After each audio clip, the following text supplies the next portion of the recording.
Bismillahirrahmanirrahim.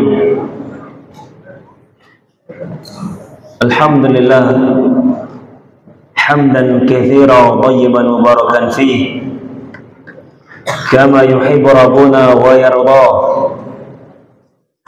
Asyhadu an la ilaha illallah wahdahu la syarika lah wa asyhadu anna Muhammadan abduhu wa rasuluh sallallahu alaihi wa ala alihi wa sahbihi wa sallama tasliman katsiran. Qad intahayna min muqaddimah al-muallif rahimahullahu ta'ala, fa insyaallah ta'ala nadkhul kitab at-taharah.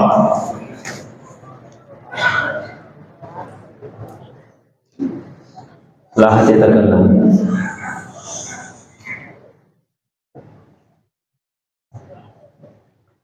Qala al-muallif wa huwa al-imam asy-Syawkani rahimahullahu ta'ala, kitabu at-taharati babu al-miyah.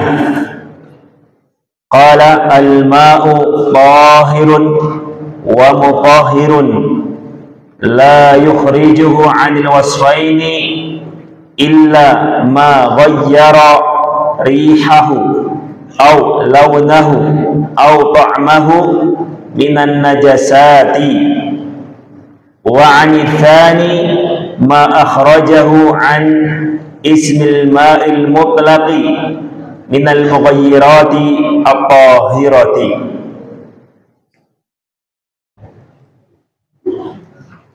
Bada al-muallif rahimahullah ta'ala di kitab at-taharah.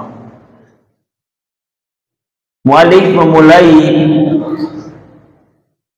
kitab ad-durar al-bahiyah dengan kitab at-taharah. Kitab masdar dari kataba yaktubu kitabatan wa kitaban. Kitab artinya al-jam' wa dhamm. Min haitsul lughah al-kitab bimana al-jam'u wa dhamm, mengumpulkan. Walihada sumiyat kitabatul jaish kutaibah. Kitabat kutaibatu al-jaishi artinya apa? Sekumpulan tentara atau batalion tentara. Kenapa dikatakan kutaibatul jaish? Karena batalion mengumpulkan apa? Para tentara di dalamnya. Sama dengan kitabu at-taharah. Berarti apa? Mengumpulkan berbagai macam masalah tentang at-taharah. Kemudian selanjutnya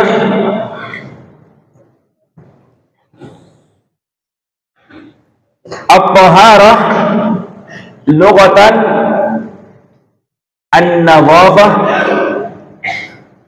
bermakna an-nadhafah wa tanazzuh 'anil adnas wa hiya al-awsakh. An-nadhafah artinya apa? Kebersihan.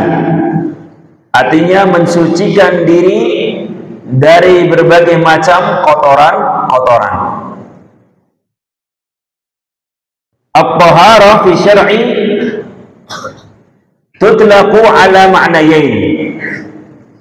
At-taharah jika diitlaqkan di dalam Al-Quran atau Sunnah terkadang memiliki dua makna, tergantung dari konteksnya.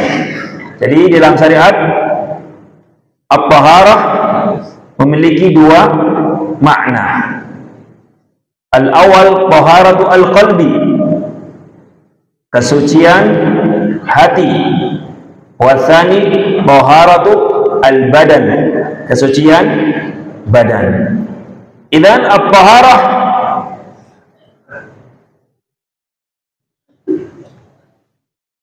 qad takunu al-hissiyah wa qad takunu al-ma'nawiyah. At-taharah terkadang bermakna taharah yang dimaksud adalah taharah ma'nawiyah.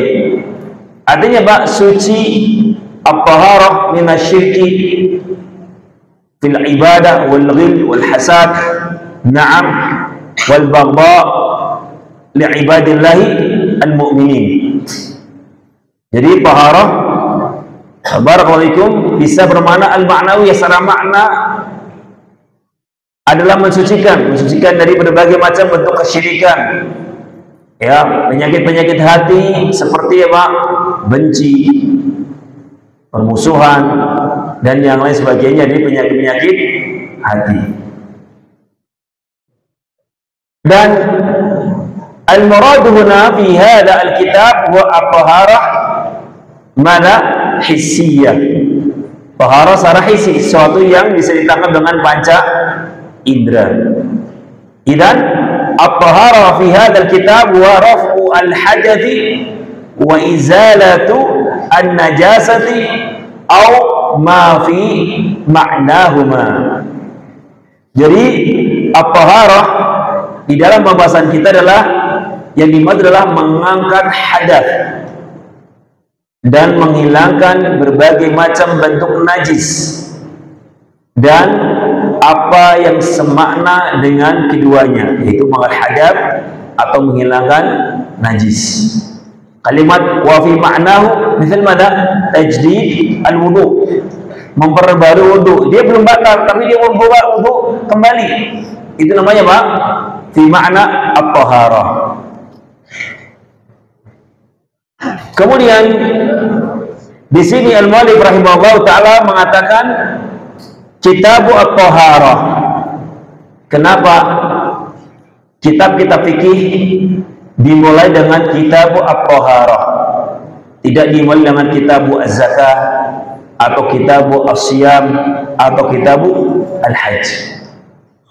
Al-jawab amalan liqauli Nabi alaihi salatu wassalam, buniyal islamu ala khamsin, syahadatu la ilaha illallah wa anna muhammadan rasulullah wa iqamis salah wa ita'iz zakah. Di dalam rukun Islam yang 5 ini ada 2 fikih. Fikih yang pertama fikih kubro, itu apa? Tentang at-tauhid, tentang al-aqidah. Ini adalah fikih al-kubra. Adapun fikih as-sughra adalah tentang salat, siyam, zakat, dan al-hajj. Nah, adapun masalah akidah dibahas di bab akidah. Adapun ad-durar bahiyah adalah membahas apa? Fikih as-sughra. Itu membahas apa? Tentang salat, zakat, puasa, haji, dan perkara-perkara yang berkaitan dengan muamalah, bukan berkaitan dengan keyakinan atau akidah. Nah, di dalam hadis tersebut Nabi alaihi salatu wasallam memulai dengan apa? Wa iqamis shalah, menegakkan salat. Tentunya salat tidak sah, salat tidak bisa dikerjakan kecuali apa? Harus dipenuhi padanya syarat, yaitu apa? At-taharah. Sehingga sebelum membahas masalah kitabus shalah harus apa? Dibahas tentang apa? Perkara at-taharah. Dimana? Li'anna Allah subhanahu wa ta'ala la yaqbala salat ahadikum mada? Idza ahdatha hatta yatawadda. Allah subhanahu wa ta'ala tidak akan menerima salat kalian apabila berhadath sampai dia berwudu. Sehingga kitab at-taharah didahulukan daripada kitab as-shalah. Kenapa? Karena taharah syarat sahnya salat. Gak mungkin seseorang salat tanpa berwudu terlebih dahulu. Kemudian kenapa dimulai dengan babul niyah? Jawabannya Pak, karena taharah hukum asalnya dengan apa? Dengan air. Berwudu hukum asalnya dengan air, tidak boleh diganti dengan at-tayammum selama didapatkan adanya air. Makanya al-muallif rahimahullah taala mengatakan babu al-miyah. Al-miyah jam' al-ma. Kenapa al-mu'allif mengatakan babul miyah? Bab macam-macam air. Isyarah ila anna hunaka madha anwa' al-ma. Air itu bermacam-macam. Karena itu barakallahu fikum, karena air itu bermacam-macam bentuknya, sehingga beliau mengatakan babu al-miyah, bab macam-macam air. Ilahuna, fahimtum? Kecepatan enggak? Enggak ya? Baik, alhamdulillah. Akunya terlalu cepat. Standar apa? Baik. Kita mulai. Qala al-Imam Asy-Syaukani rahimahullahu taala, al-ma'u tahirun wa mutahhirun la yukhrijuhu 'anil wasfaini illa ma ghayyara rihahu aw launahu aw ta'mahu minan najasati. Qala al-mu'allif hadzal bab qad istamala masail. Al-masail jam'u mas'alah. Al-masail jam'u mas'alah minas su'al. Ma hiya al-masail al-mas'alah? Wa hiya al-matlub alladhi yahtaju thabatuhu aw ithbatuhu ila burhanin wa dalilin. Definisi al-mas'alah adalah sesuatu al-matlub alladhi yahtaju ithbatuhu ila dalilin wa burhani, sesuatu yang butuh apa? Di dalam menetapannya kepada dalil dan petunjuk dan penjelasan. Ini definisi al-mas'alah. Apa itu masalah? Al-matlub alladhi yahtaju ithbatuhu ila dalilin wa burhanin. Qala al-ma'u tahirun mutahhirun. Air itu yang dipakai untuk berwudu, dipakai untuk bersuci adalah harus memiliki dua sifat. Tahirun, suci, mutahhirun, dan mensucikan. Berarti apa? Ada isyarah di sana, ada air yang suci tapi tidak mensucikan. Sehingga barakallahu fikum, kata al-mu'allif rahimahullah ta'ala, air yang digunakan untuk bersuci harus memiliki dua sifat. Sifatnya apa? Tahir dan mutahhir. Tahirun fi nafsi wa mutahhirun li ghairihi. Ini kata al-mu'allif rahimahullah ta'ala, bahwasanya al-ma' itu adalah harus tahir. Ma mana al-ma' huna? Al-ma' huna fi hadzal bab al-muradu bi al-ma' al-mutlaq. Al-ma' yang dimaksud di dalam hadis ini atau apa? Perkataan muallif adalah al-ma' al-mutlaq. Apa itu al-ma' al-mutlaq? Al-ma' alladhi lam yudhaf ila syai'in, sesuatu atau air yang belum dicampuri dengan yang lainnya. Artinya apa? Air yang murni. Entong berarti apa? Air di sini adalah air yang murni.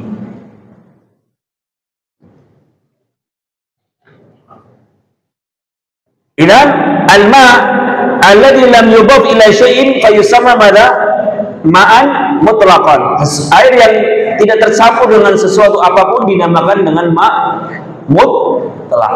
Awas, nanti kalau dalam fikih ma' mutlaq artinya apa? Ma' yang belum tercampur dengan sesuatu apapun. Seperti apa? Air apa? An-nazil minas sama, air yang turun dari apa? Dari langit. Apa itu? Hujan. Kemudian apa lagi? An-nabi minal ard, apa? Mata air. Kemudian apa? Air sungai. Kemudian apa? Air laut. Nah, air ini dinamakan apa? Dinamakan nama al-mutlaq. Baik, kita lanjut. Al-ma'u tahirun, di mana Pak? Al-ma laysa binajis. Al-ma yang bukan air najis. Wa mutahhirun ay mujzi'un fi taharati asy-syar'iyyati min raf'i hadadin wa izalati najasin. Jadi kalimat mutahhirun artinya dia bisa dipakai untuk mensucikan dari apa? Dari hadath atau menghilangkan najis.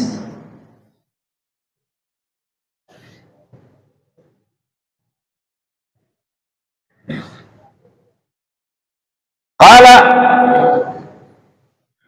apa dalilnya bahwasanya air itu bisa mensucikan? Dalilnya adalah hadis Nabi alaihi salatu wasallam ketika ada badui kencing di mana? Di masjid. Nabi mengatakan kepada para sahabatnya, ahriquhu alaihi danuban min ma'in. Kalian ambil ya satu gayung atau satu ember air, kemudian siramkan dengan air di bekas apa? Tempat kencing badui tersebut. Ini dalil bahwasanya Pak, air itu apa?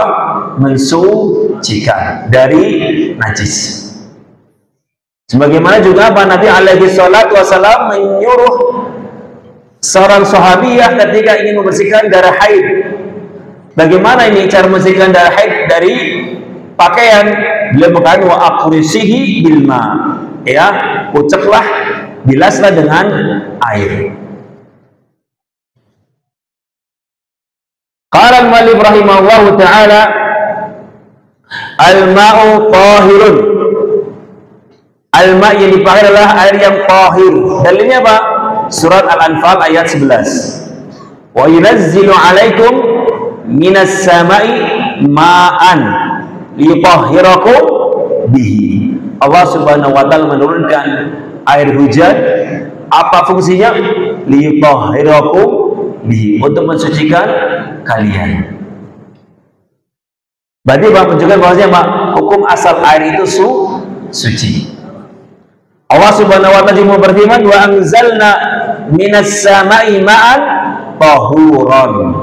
Surat Al-Furqan ayat 48. Kami telah menurunkan dari langit air yang suci. Adapun di dalam hadis, yaitu dari hadis Abi Sa'id Al-Khudri radhiyallahu anhu dalam Musnad Imam Ahmad dan juga Sunan Abi Dawud dan juga Tirmidzi, Rasulullah SAW bersabda, al-ma'u tahurun la yunajjisuhu syai'un. Air itu hukum asalnya suci. Oleh karena itu anakku, kalau kamu berjalan ada air tergenang atau air yang ada di sebuah tempat, maka Pak, hukum asalnya Pak, air itu suci. Tidak boleh kita menghukumi air ini najis sampai Pak kita mendapatkan padanya dalil, penjelasan, alamat bahwasanya air itu adalah sudah berubah apa? Menjadi air najis. Sehingga fabarakallahu, air yang digunakan untuk bersuci adalah air yang suci. Dan ini hukum asalnya seperti air apa? Air laut. Air laut najis apa suci? Suci. Para sahabat ketika berlayar bertanya,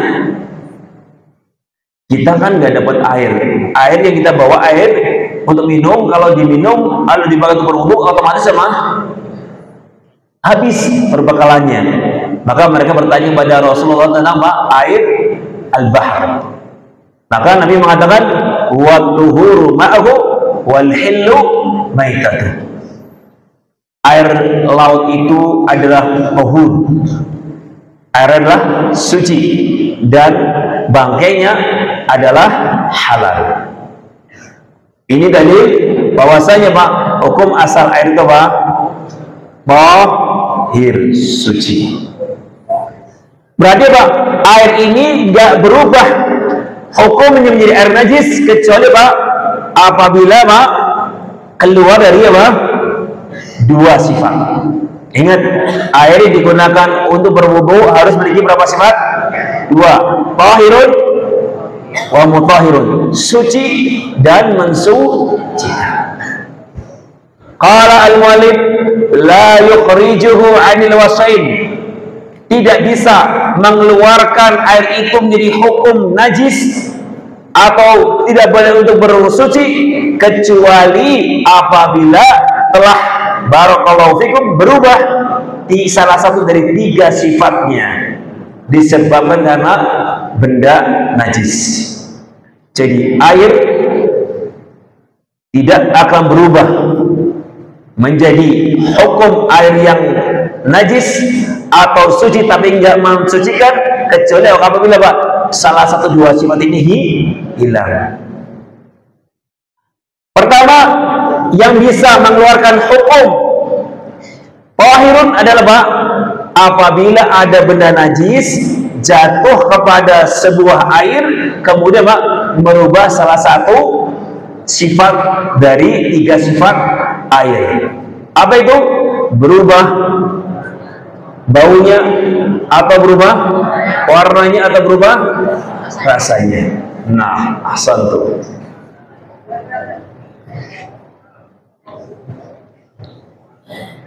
Jadi ini yang pertama, air memiliki dua sifat. Sifat yang pertama tahirun, tidak boleh kita katakan air ini najis kecuali apabila telah berubah salah satu sifat-sifat air dengan sebab benda najis. Selama tidak ada benda najis yang jatuh kemudian merubah salah satu dari sifat tersebut, maka dihukumi tetap suci. Di sini al-muallif rahimahullah ta'ala mengatakan la yukhriju 'anil wasfaini illa ma ghayyara rihahu aw launahu aw ta'amahu minan najasati. Jadi anakku rahimakumullah, para ulama sepakat sebagaimana dikatakan al-Imam Ibnu Munzir rahimahullah ta'ala, wa ajma'u ala anna al-ma' al-qalil wal kathir idza waqa'at fihi najasatun fa ghayyara lil ma'i ta'man aw launan aw rihan annahu najisun ma dama kadzalik. Perhatikan al-Imam al-Mundhiri dalam kitabnya Al-Ijma', beliau mengatakan para ulama sepakat.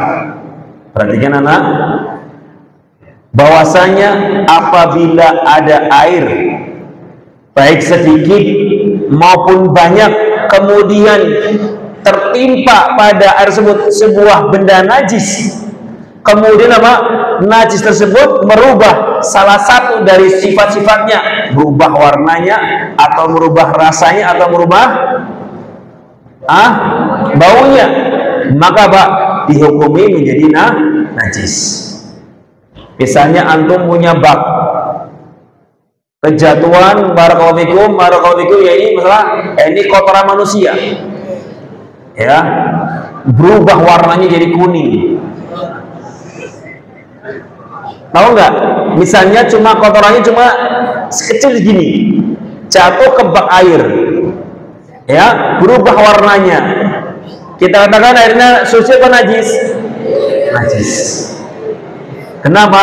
Walaupun airnya banyak, walaupun benda najisnya sedikit, tapi merubah warnanya, maka berubah menjadi najis. Warnanya tetap bening, tapi kok baunya bau kotoran. Berarti apa? Dihukumi najis. Kalau bendanya jatuh, warnanya tetap jernih, tapi Pak, kok kemudian rasanya kok rasa kayak apa? Pernah rasain benda najis? Maka apa? Dihukumi najis. Namun sebaliknya, apabila antum kencing,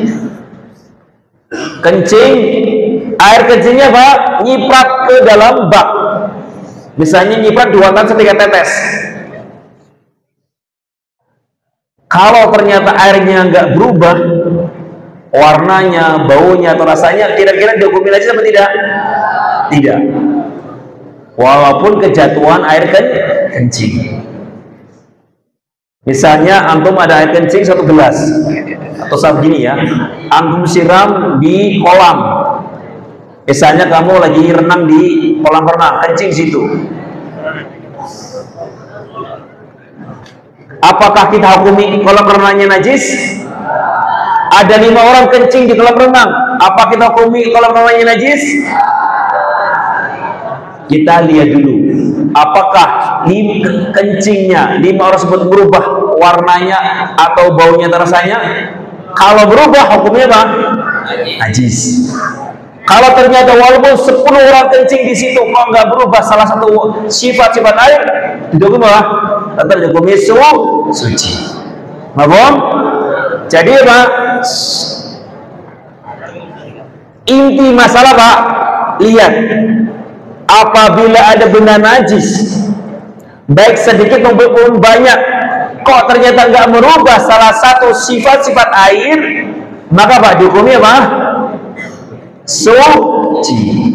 Tetapi apabila ada benda najis, walaupun benda najisnya sedikit, kok bisa merubah salah satu dari sifat air, warnanya atau rasanya atau baunya, maka dihukumi apa? Najis. Al-ilmu mana? Bitaghayyur.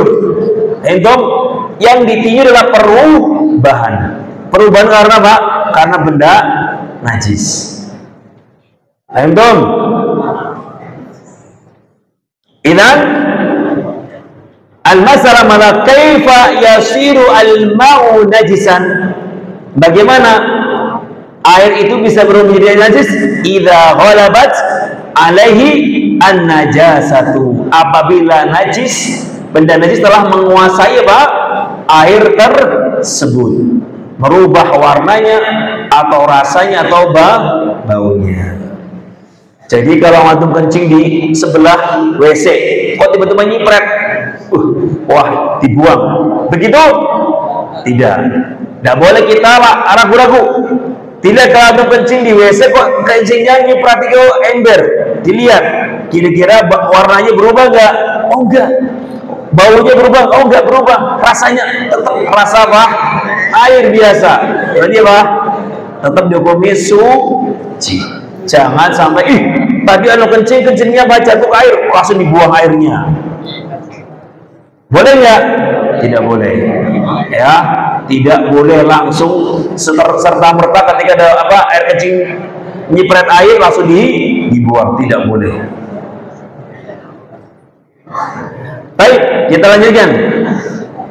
Ini sifat yang pertama. Qala al-mu'allif rahimahullahu ta'ala wa 'anil tsani. Apa sifat yang kedua tadi? Sifat yang kedua Pak, air memiliki yang boleh digunakan untuk berwudu adalah air yang memiliki 2 sifat, apa itu? Tahirun dan mutahhirun. Yang tahir sudah jelas. Sekarang mutahhirun. Apakah semua air suci boleh dibuat untuk berwudu? Apakah setiap air yang suci boleh digunakan untuk berwudu? Tidak. Hendom? Nah, apa maksudnya? Wa anithani an al-wasi al-thani wa huwa kaunuhu mutahhiran. Fayuridu anna al-ma' yabqa mutahhiran li ghairihi illa idza khalafahu syai'un tahirun fa akhrajahu an kaunihi ma'an mutlaqan. Perhatikan, kapan air yang ada di ember atau di dalam gelas dikatakan suci tapi tidak mensucikan? Apabila ada benda yang suci jatuh kepada air tersebut, kemudian merubah namanya. Misalnya ini air, saya kasih susu kental manis, berubah nggak warnanya? Berubah. Tahir awal najis? Tahir, warnanya berubah. Bahkan sifat airnya sudah nggak kelihatan air biasa. Ini namanya air atau air susu? Air susu. Ya. Berarti apa? Ketika ada susu dituangkan dalam gelas atau dalam ember, kok berubah warnanya? Maka Pak, inilah namanya perubahan dari air mutlak menjadi air susu. Apabila, perhatikan, kenapa? Apabila air itu telah berubah warnanya total, gara-gara Pak disebabkan apa? Benda suci seperti susu, seperti kopi atau teh, maka Pak, di saat itulah Pak, dia tidak bisa digunakan untuk bersuci. Airnya suci, tapi tidak mensucikan. Boleh enggak? Ketika kita nggak ada air, oh adanya air teh, boleh berwudu dengan air teh? Tidak boleh. Ya, boleh nggak kita berwudu dengan air susu? Tidak boleh. Nah, baik. Sehingga kata Ibnu Mundhir rahimahullahu taala, wa ajma'u ala annahu la yajuzu al-ightisal wala al-wudu' bi syai'in min hadhil ashribah siwa an-nabi. Kata al-muallif, kata Ibnu Mundhir mengatakan, para ulama sepakat tidak boleh mandi dan tidak boleh berwudu dengan air yang sudah Pak berubah menjadi air minum, seperti jadi air minum teh, air kopi atau air susu, kecuali kata beliau an-nabid. Namun para ulama barakallahu khilaf dalam masalah an-nabid. Apakah an-nabid itu boleh digunakan untuk berwudu? Jawabannya sama, tidak boleh digunakan untuk berwudu. Ustaz, kalau seandainya yang jatuh dari benda suci ini cuma sedikit, seperti apa? Air kapur barus yang digunakan untuk apa? Digunakan untuk memandikan jenazah. Berubah nggak warnanya? Tidak. Tapi baunya berubah. Selama itu cuma sedikit, maka masih boleh digunakan untuk berwudu atau mandi. Apa dalilnya? Dalilnya adalah iksilnaha bima'in wasidrin waja'alna fil akhirah kafura. Dalil apabila benda suci jatuh pada apa? Pada sebuah air, kemudian berubah warnanya, cuma intinya Pak, air itu sifatnya masih sifat air, tidak sampai berubah total, maka masih boleh digunakan untuk berwudu. Dalilnya Pak, Nabi alaihi salatu wasallam pernah memerintahkan apa? Para wanita sahabat ketika memandikan jenazah, dia mengatakan, mandikanlah jenazah tersebut dengan air bidara dan di akhirnya dengan air yang dicampur dengan kafur. Itu kafur bagus. Fahim ya wani? Sampai sini paham? Jadi tahirun mutahhirun adalah dua sifat yang harus ada pada air yang kita gunakan untuk bersuci. Kalau tahir nggak mutahhir, boleh nggak digunakan untuk berwudu? Tidak boleh. Ada nggak najis tapi mutahhir?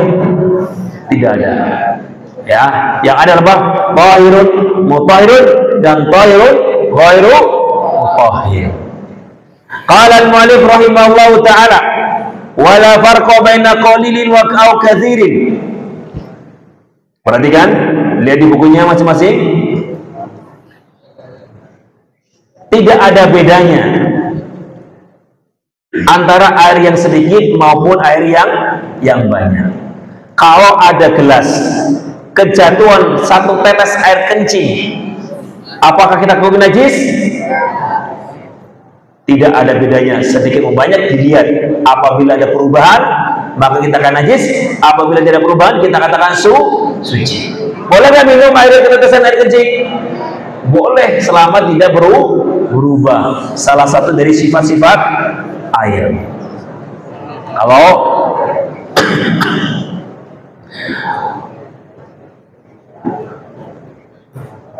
Ini maksud al-kalam al-muallif rahimahullah taala. Tidak ada bedanya Pak, air yang sedikit maupun air yang banyak. Qala al-muallif rahimahullah taala, yang terakhir, wa ma fawqa al-kullataini wa ma dunahuma. Demikian juga tidak ada bedanya antara airnya itu di atas 2 kullah maupun di bawah 2 kullah. Al-kullah itu para ulama berbeda-beda pendapat tentang ukurannya. Perhatikan, ada yang mengatakan al-kullah itu 160 liter, mi'ah wa sittuna litran. Ada yang mengatakan bahwasanya al-kullah itu 200 liter. Ada juga mengatakan mi'atani wa khamsun, 250 liter. Ada juga mengatakan mi'atani wa khamsun wa sab'una litran. Ada juga mengatakan 275 liter. Walhasil anak-anakku rahimani rahimakumullah, apabila ada benda najis jatuh pada sebuah bak mandi yang ukurannya di atas 2 kullah. Perhatikan, apabila ada benda najis jatuh pada sebuah air yang ukurannya di atas 2 kullah, dan benda najis ini berubah salah satu dari sifat-sifat air, kita hukumi suci apa najis? Kita hukumi apa? Najis. Gak ada bedanya banyak maupun sedikit. Kalau benda najis yang jatuh itu bisa merubah salah satu sifatnya, maka dihukumi najis. Kalau ternyata benda najisnya banyak jatuh ke dalam air, ternyata Pak nggak merubah salah satu dari sifat-sifat air, maka dihukumi suci. La farqa baina qalilin wa katsir wa la baina mala al-kullatain wa maduna dunahuma. Ustaz, bagaimana dengan hadis idza kana al-ma'u kullataini lam yahmil al-khabath? Al-jawab, hadis ini adalah hadis yang lemah. Ini adalah hadis yang dhaif. Kenapa? Karena padanya iftirab. Apa makna iftirab? Ada kegoncangan di dalam hadis tersebut. Sehingga barakallahu fikum, ya, sebagaimana kata Syekhul Islam dan juga Imam Al-Mizzi bahwasanya hadis ini dhaif. Yang sahih adalah hadis tersebut mauqufan ala Ibni Umar. Hadis itu dia muttasil kepada Rasulullah sallallahu alaihi wasallam. Sehingga yang rajih, air itu mau banyak mau sedikit, mau lebih daripada 2 kullah ataukah kurang, kalau ternyata benda najis yang berubah salah satu warna, salah satu sifat air, apakah itu warnanya ataukah rasanya atau apa baunya, maka Pak, kalau berubah maka dikatakan najis, jika tidak berubah maka tetap dikatakan suci. Paham? Nah, ini mungkin barakallahu fikum pembahasan kita pada hari ini. Bagaimana Ustaz selanjutnya tentang mutaharikin wasakin, air yang tenang dan air yang bergerak? Apabila air itu jatuh pada air yang bergerak seperti sungai, atau kemudian jatuh pada sebuah kolam yang nggak bergerak, yang tenang, apakah najis? Kita bahas pada pertemuan yang akan datang. Wallahu a'lam bishawab. Subhanakallahumma bihamdika asyhadu an la ilaha illa anta astaghfiruka wa atubu ilaik. Tafadhalu barakallahu fiikum. Naam.